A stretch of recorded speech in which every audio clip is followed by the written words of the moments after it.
Hello everyone, it's Lynn. Welcome to the channel. It is officially fall and I am doing the camera vlog style today to share with you some autumn themed spells. I wanted to touch a little on the magic of pumpkin spice. And you know, this time of year we all flock, people usually flock to the cool places and get the pumpkin spice lattes or coffees, something pumpkin spice flavored. It's a specific flavor palette and it consists of a few spices. And looking at the correspondences, which I don't always, because I feel like certain spices have correspondences like for me, but they don't necessarily have to like correlate to a book, right? Like cinnamon doesn't have to be what the book says it is, but sometimes they do match up. And pumpkin spice as a flavor palette, as a spice palette, is one of those times where I do believe that the spice palette has magical properties. And interestingly enough, all of them share similarities. All the spices share similarities. So I wanted to give a little bit. Now I'm not gonna, it's not an actual spell that I'll be sharing with you guys. It's an example, and I will be like using some things like the spices as like an example here, like what I'm about to show you. But then like doing the thing will happen probably later on tonight, because as I'm filming this right now, it's a full moon tonight. So I'll be doing some things with that. So I'm standing in front of my tea and coffee station. Look at all that tea. It's pathetic. I am, oh, and look, Fireside Vanilla is a very, very, very good flavor of herbal tea there. I have a lot of tea because I like tea, but I'm really mainly a coffee connoisseur and my coffee pot is right there. Now, I don't drink espresso or any of the fancier coffee things. I am a pot in the house, you know, fill the thing up every morning or when there's company. That's me. And one way I go about getting the pumpkin spice coffee taste is I can put about 2 teaspoons or maybe 3 of the pumpkin spice palette, the flavor palette, inside with my grounds, like right there in the grounds, and with a magical intention, have the spices in my coffee grounds and have an intention and have it brewing.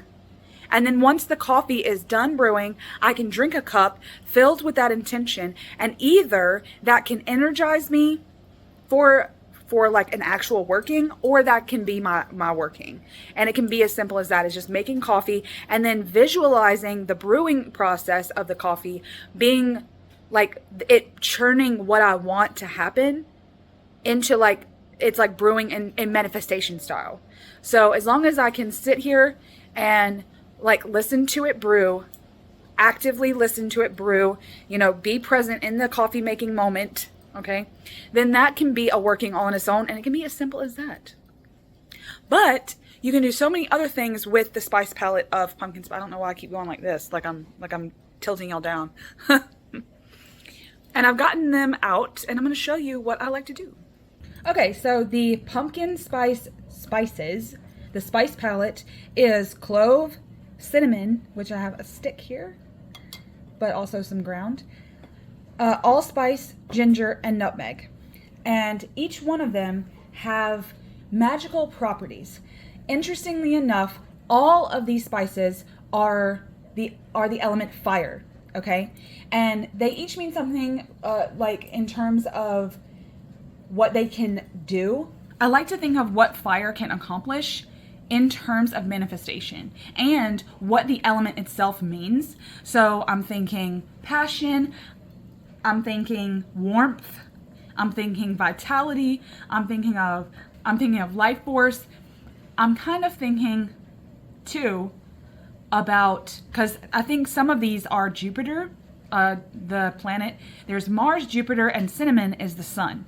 So cinnamon being the major component here, and actually, when you think of pumpkin spice, like I'm going to show you this. This is by McCormick. This is pumpkin pie spice. This has all of these spices in it. When you mix it in this capacity, the cinnamon is like 3 tablespoons, and then all the rest of them are like a teaspoon.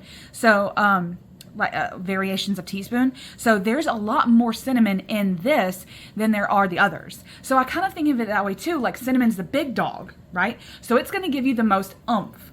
And what could that mean? Now, I've done this before in lieu of like a cinnamon besom that you can buy at the grocery stores. This time of year, you can actually burn one of these sticks. So that's something interesting. It doesn't produce a lot of smoke, but it is a powerful smell. If you do it, just keep that in mind. Like when you're like burning anything, like any kind of sage, or for me, it's like Palo Santo or cinnamon sticks or whatever. If it produces a lot of smoke, or if the smell is potent enough, it'll really make your house like one of those festering, headache-inducing, places. So you don't want to do that. So just FYI. But I like to think of cinnamon as the big dog, right? And this is the sun element. So what could that mean? Since it's the darker half of the year, this can pay homage to the sun, like giving thanks to what it has done for us in the harvest time. Right? And so now that it's like the second harvest time and on to the like preparing for winter time, we can still give thanks to what the sun did for us in the past, and that it's cyclical, it will come back. So it's like there's a reverence there with cinnamon, right? And then the rest of them are either Mars or Jupiter. And I think about Jupiter in terms of luck and managing money and managing your time better. And then Mars is assertive, right? So that's getting what you want done in terms of your creativity. That's another fire thing. In terms of like your goals for the coming months, I think about that too. Like being assertive in your goals and in your pursuits, I guess you could say. So one way that we could use this in terms of spell work, like I did, is put it in my coffee pot for the brewing manifestation and the intention I want, burning the cinnamon stick itself, or putting it all together, mixing it all together. Now these are whole cloves. I wanted to say that too. These are whole cloves, but I have some ground already to the side that I'm going to be using in my cauldron here. But just, FYI, don't be, if you're going to use cloves, a little goes a long way. And that's another thing, is the potency of each spice. So like ginger, that has medicinal properties on top of magical properties, and I like to think of that as well. Like when we're thinking of magical properties, I also like to think in terms of like homeopathy and home remedies. So, and ginger is good for like stomach ailments. I think that some of these are actually good medicinally in terms of like the flu season and things like that, like in teas and in tinctures and stuff. So all of those correspondences can go into the spell. But anyways, I digress. So let's put this off to the side, just like that. And I'm gonna pull this in.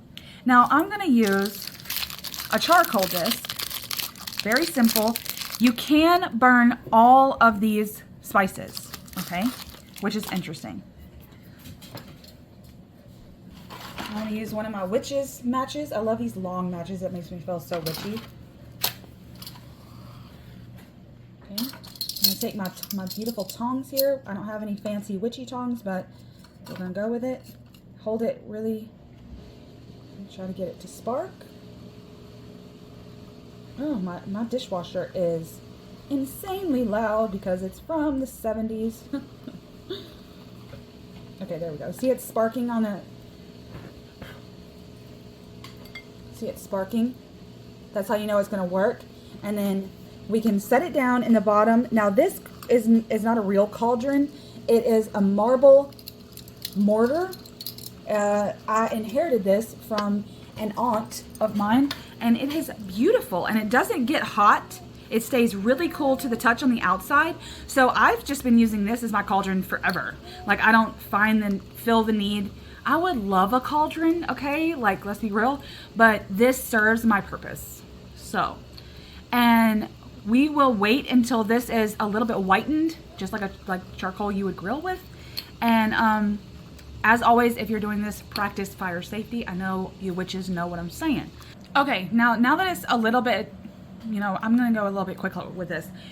What I usually do is before I do this process, I didn't show you that part, but I like try to put some of my magical energy into it and think on a little bit about what my spell is. I've already kind of mapped the spell, so therefore I'm like thinking on the map, right? Using myself as the key, using the components of what I'm doing during the mapping as the legend of the map. And then what I do usually, like I said, I'm kind of quickening this process, all right, is I will put, and I have a pinch over here to the side of the pumpkin pie spice pellet. Okay, pinch it off like this. You don't need much, but it has all of these spices in this little bitty bit here. And what I do is I like hold it in my palm to warm it up because they are fire spices, and I can either do this and I usually use both hands in terms of like habit, but I can usually just do this or this and say some words of power, say my words of power or an incantation that I wrote. Usually it's like some kind of like cool rhyming thing that I make up because I have this thing about poetry. But usually that's how oh my gosh, it's already smelling divine in my hand. It's like warming up with my hand oils, and I don't want to get too sticky with my hand oils because I'm kind of clammy today. Humid outside and in the house a little bit. But anyway, once I do that, then I take it and, you know, it's if the cauldron is bubbling and ready, then I take a pinch and I just, with intention and with my energy, and I'm focusing, right? I'm focusing on it. I sprinkle it beautifully, magically delicious, okay? And I get it to where it's not burning, okay? Because this is ground, it will burn, which will smell like ass for a little bit. But if you get it to a place where it's not gonna like burn it right away, okay, usually I'll just probably dump it in here. Usually I'm trying to be a little bit more magical for y'all. But I'll dump it in here like that on top of it, smother the fire a little bit, clean myself up a little bit. And then with the smoke, I'll pull the smoke towards myself over my head. Ooh, this smells divine. Really smell the cinnamon. And I'm using this smoke to cleanse myself, and then also to almost like wear my intention on my body. I'm like, you know, doing this. I can also use this in, I want to say consecration, but it's not technically that, okay? I can do this to cleanse my kitchen. Because it's about passion and vitality, creativity, and all that, I can consecrate certain tools that I know I'll be using this season, like a sketchbook that I'm currently doing, a book of mirrors, a book of shadows.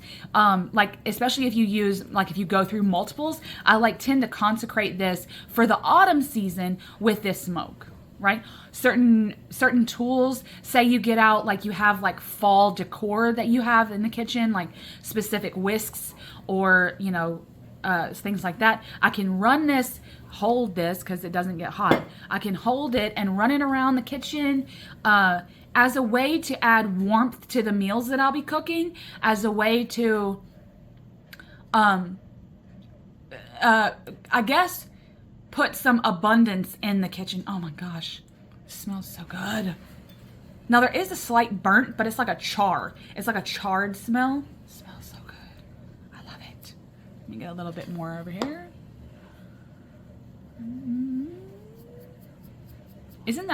Doesn't doing that, like pinching and putting this and then having it smoke just feel witchy as fuck? Yes, it does. Anyway, so I know y'all are getting a lot of smoke in your face right now, but I promise this is this will be all over soon. So that's just something I do with the pumpkin pie spice palette, which consists of these spices we've already talked about. And I think that when looking at correspondences, magical correspondences, or medicinal, especially this time of year, using this spice palette specifically can aid in like this like autumn theme, and it can tap you into the present. Because I think that when I use general herbs or things that I like normally go to, like say I've got like a rosemary mint thing, and sometimes I'll add different things that are growing in the garden at the time in there, like that are dried, or I'll do some sort of like mugwort flying ointment in terms of smoke to help in divination and intuition, right? All those go-tos don't have a specific like time of year. So I like to think of pumpkin spice palette as being autumnal, specifically in nature. And that's going to plug me into the present of the season. And I think that that's what makes it so witchy and so magical. But currently, after I do the real spell that I'll be finishing after, off camera, I am headed to my parents' house for like a cookout, for like a fall cookout. And every time we have a fall cookout at my mom's house, my dad used to be like the burn pit. We called it the burn pit, the bonfire guy. But since he's no longer with us, we'll just all kind of tack in and do the campfire, like try to do the bonfire as good as he did. So that's always something that we do, like in the autumn season, is a bonfire of some sort. So I'm headed there this afternoon, and I will probably share one more autumnal spell that I do with you guys in terms of the campfire. So stick around.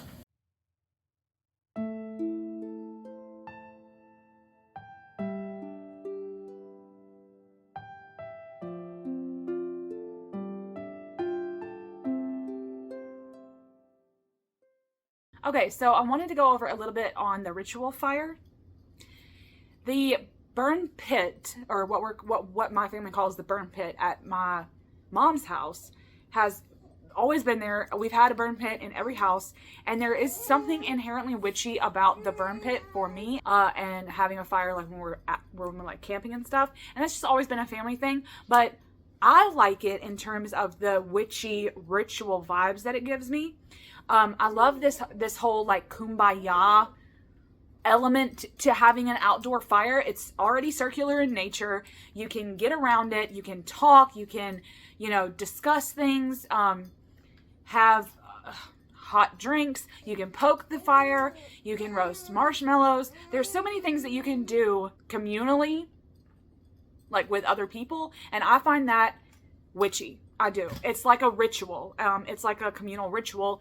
And as a solitary practitioner, and as someone whose family doesn't know that I practice witchcraft, it makes me uncomfortable to do it like with my family involved, because I already have to subject myself to, I'm already subjected to lectures about like my family and my souls and our spirituality. Okay. So if I can like not generate that conversation, like I won't. But there are things inherently witchy about the ritual fire for me, having the burn pit going. And when we were at my parents' house for the cookout, it's fall. It's automatically like something innate that we just all flock down. Whoever's there flocks down to the burn pit and, gathers the wood, gathers the leaves, and, starts the fire. And there are some things that I always like to think about when I'm generating a fire of any kind, especially like if I'm here at my house, I have a chimenea. Now, of course, the element of fire, there's some, there's a lot of associations and correspondences with the element of fire. Okay. But I also like to think that the bonfire itself has a lot of elements already present, like earth. You think of the wood and the dried leaves that you put in the fire at the bottom. You think of the smoke that it billows, of course, the fire being the main element. And then if you douse your fire with water, which we always, I always douse it with ash. but that's not always sufficient, and it's not always safe, and especially like if you're camping, they require you to douse the fire with water, and so therefore the water would be present. And I like this whole concept, like when we're at a campfire and we have to dump a bucket of water onto it, there's this whole element of fire versus water, the element of or the concept of these two big elements fighting against one another, and what that can mean in terms of my witchcraft and what I can use intentionally with those things, fire and water. So there's that. I've like something secretly that I've done with my campfires or burn pits since I was a child. Scry. I can literally be part of this communal fire thing with my folks and scry in the flames, and no one's any the wiser. I can drop some herbs. I've bundled herbs like that grow in my garden. I've bundled certain herbs that I've already put some intentions on, like at my house. And then when I bring them with me, the bundle already has my intention in it. And then like once the fire is built, I can throw that into the bonfire, or I can start a conversation about inner child healing, sisterhood healing with like me and my sister. We have like, we have certain things that we talk about together in terms of growing up. And when I generate those conversations, we can talk about how to heal together. Like going through the motions of like talking out some of our things, some of our feelings. That's something very magical and witchy that we do. My sister and I have a lot of conversations. We're very close. And so, when we're in this setting of the burn pit, that's a ritual. That's a ritual that we're doing. And I think that when we're present at the burn pit, there's just certain things that we talk about that I believe aid in healing, aid in shadow, and aid in inner child work, really, because whatever we talk about will like inevitably we'll go home and ruminate on. It'll come up in a couple of days after the fact. And that's magic, and that's work. That's ritual work. That's a self-love magic, really, for me. But I can scry, I can put some intentions in some dried herbs and throw those ritualistically, ceremoniously into the fire, into the burn pit. I can have already write out some ideas and intentions that I want to manifest and throw those into the fire, like, conspicuously, like ball it up and act like it's a gum wrapper. Don't burn gum wrappers. I'm sorry. Don't do that. That's like basically littering, and it doesn't burn well. But you could do paper or write it on your herbs. There's just so many things that you can do with the burn pit. But I think that there's magic to be found in there. If you're going to ritualize the fire, I think that there can be magic found in the burn pit. But as the day turns into twilight and the sun goes down, there is something so autumnal in what you're going to be doing once it's already dark at the burn pit. And that is roasting marshmallows and making s'mores. And that is one of my favorite things to do, although I'm not a big I'm not a big chocolate person anymore. Ever since I had that parosmia where the smell and taste of everything is off, chocolate, any kind of fake chocolate just doesn't taste good anymore. So as upsetting as that is, it's not really upsetting because it just makes me have to buy the really good chocolate. Like I have to buy the good chocolate to get that, it's better for you anyway. But making s'mores is something that the family likes to do at the burn pit. But I think that you can make a spell out of that. I think that there is some magic to be had in the marshmallows and graham crackers, mushing it all together. I want to go over the components of that spell. Okay, I've got a nice little setup here for showing you how I would go about doing the s'mores spell. If you're like me, the ingredients to the s'mores is like staple this time of year because we tend to, like my family tends to have a lot of bonfires outside. I tend to always have graham crackers, some form of flat chocolate, and marshmallows.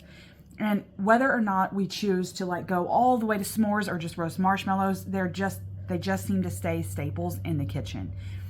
Therefore, because, especially, I guess you could say, especially because they are so like present in the cabinet, I go to those types of things in my spell work so that I don't have to go and buy something extra, typically.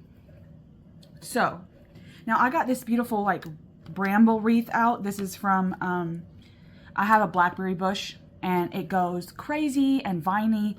And when the season is over, it gives me like these bramble vines like this. And I wrap them in wreaths and I do various things with them. Sometimes I use them in my magic. Sometimes they're just decoration. This one is a pretty messy one because I couldn't get the all the branches right. So it's not going to turn into a decoration.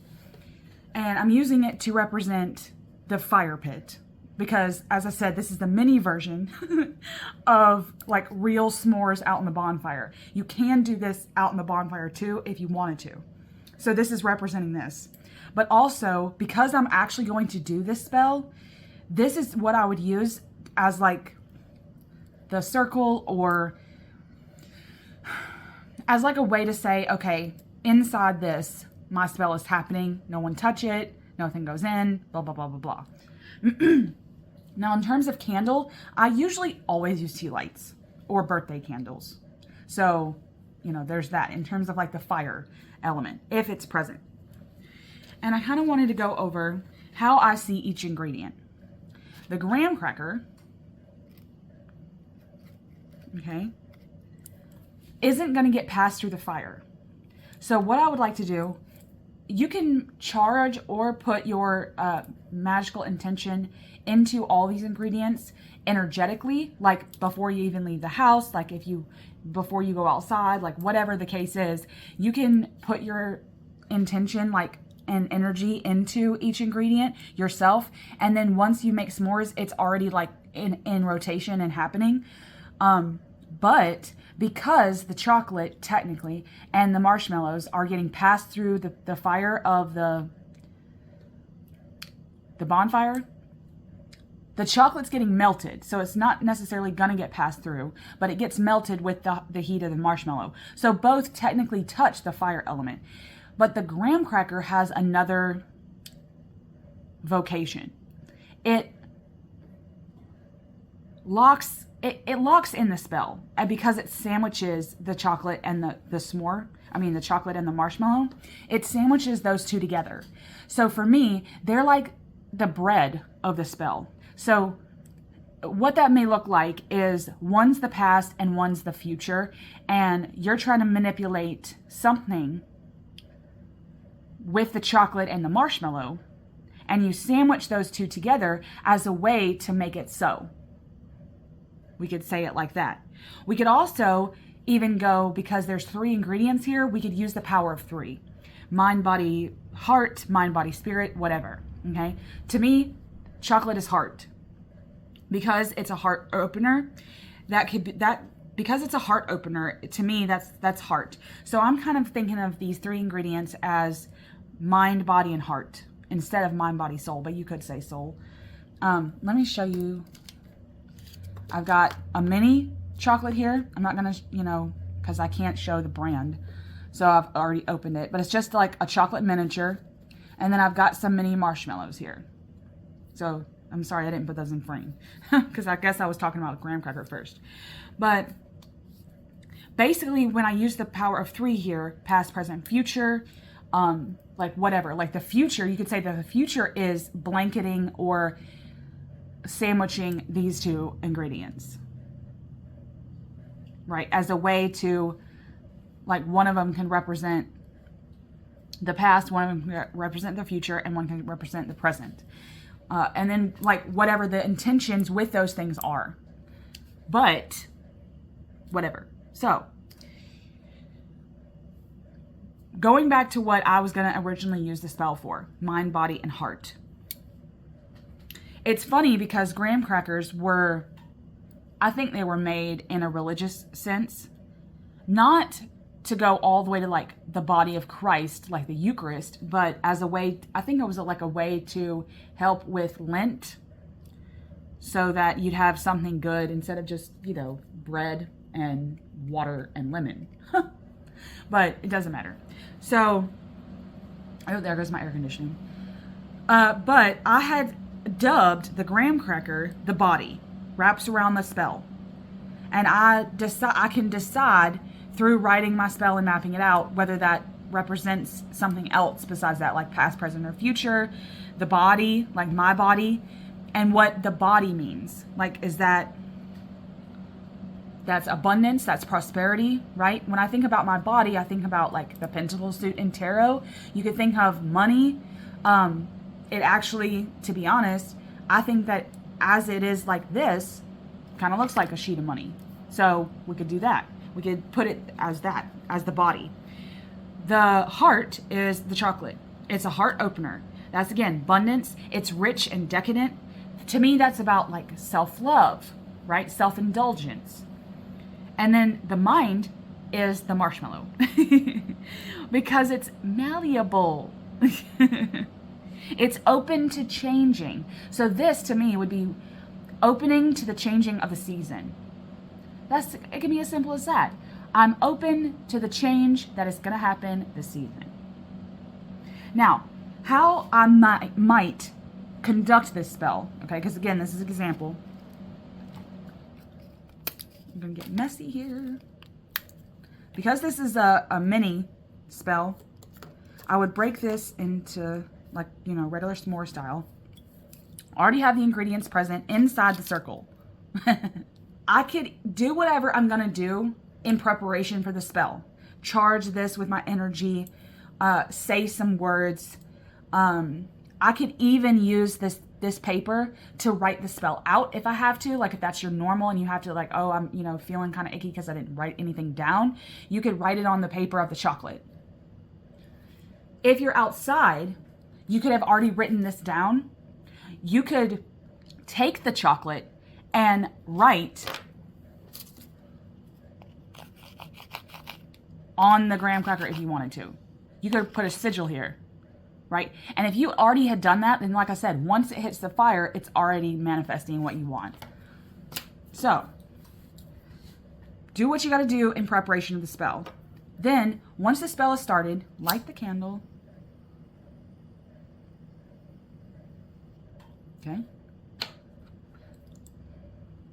Now, typically, what I do, what I would have done, the marshmallow usually gets handled first. But because the chocolate goes onto the graham cracker technically first, I'm going to melt this. Now, using your witchy tongs, I'm just using my small kitchen tongs. I can hold this and pass it through the flame, giving it my desire. Right? So I'm thinking about, like, the fire here is representing the energy, the body, the manifestation that I'm making. And it, to me, the chocolate is representing abundance. So I'm picturing this as I'm running it through the fire element. Okay? And I'm just melting it enough, I guess.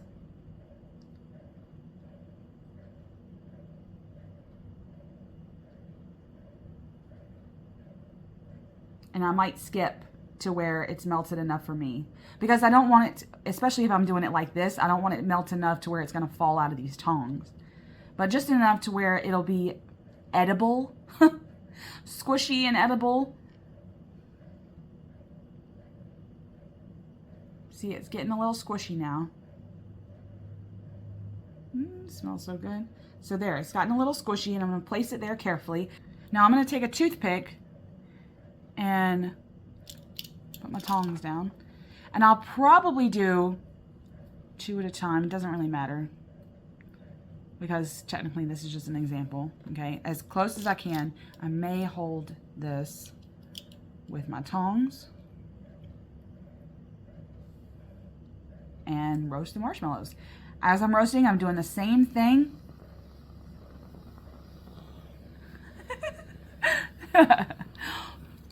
Okay. Uh-oh. The candle burned out. Okay, there we go. And then, just like you would normally, you place the marshmallows down squeeze them out. Okay? And there is your s'more. Now, in terms of spell work, you could leave this like it is and allow the candle to burn down. Or, like as a way to finish the spell off, to really cement it, right? Or you could eat it. If you're doing this in the mini version, I would probably leave this here and let the candle burn down. And depending on how long I have to leave it in terms of the spell working, I could leave it here. But I could just, like you would a normal s'more, you could just pick this up and eat it as so. So, delicious.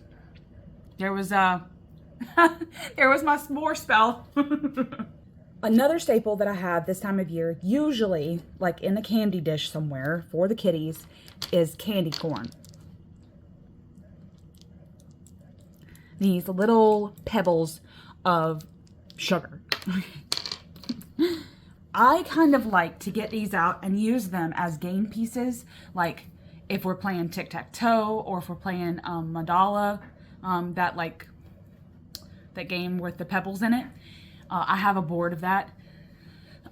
We tend to use candy like that for game pieces so we can eat them as we play. Either that or popcorn. But candy corn can be a good charm casting tool for me. Now you might be thinking like, well, for me, I kind of thought that this wouldn't work because there weren't different like charms, but they do have different candy corns. They've got the chocolate kind, and then they've got the pumpkin mellows. Let's see if I can grab one out of this bag. And they've got the pumpkins. To me, I just go with the candy corn. Well, mainly because my children love these more than they love the others. Not that they taste different. But I have my charm casting sheet. Okay, this is actually on my coffee page for you to download if you want to. I downloaded mine and printed it on cardstock so it was a little thicker, and I keep it tacked to a cork board that's over on my like tarot shelf, like tarot and witchy corner. I keep it tacked there, and when I feel the need to reaffirm some things, I get it down just off the tacky board. But I realized that I typically do use like my box of charms when I cast, but I can use this because I can do the words. It can be a seasonal thing. It can be, I don't know, like a seasonal spell. It could be self-loving. It could be like trying to come up with some affirmations for the year, like for the rest of the year, or for the season, for the spooky season. So I can take these in hand, rub them around, put some intention into it, okay? However you would cast charms in the first place. And then just let them go, okay? The good thing about candy corn is that they're little arrows. So that's how I would read this. So this arrow is pointing to the word brave. I would write that word down. This is pointing to strong. This is pointing to adored. This is pointing to enlightened. I like that. These are both pointing to brilliant. This is pointing to beginning, exquisite. This one is pointing to eager, and this one is pointing to bold. These are great words. And they, like I said, they are little arrows. You could do it to like where they land, just like you would charms. But I like to use them as arrows, like they're pointing to a word. And then I can write those words down, make affirmations out of them. I'm gonna pop one in each of my mouth. Make affirmations out of them, or whatever you want to do, you know? However in which you charm cast. But as candy corn is a staple in my house this time of year, I thought I would share some candy corn charm casting. Okay, everyone, I hope that you enjoyed some of the autumnal spells, witchcraft treats that I dished out to you today. I hope that everyone has a fantastic season, and I hope that you are prepared for the winter that is coming.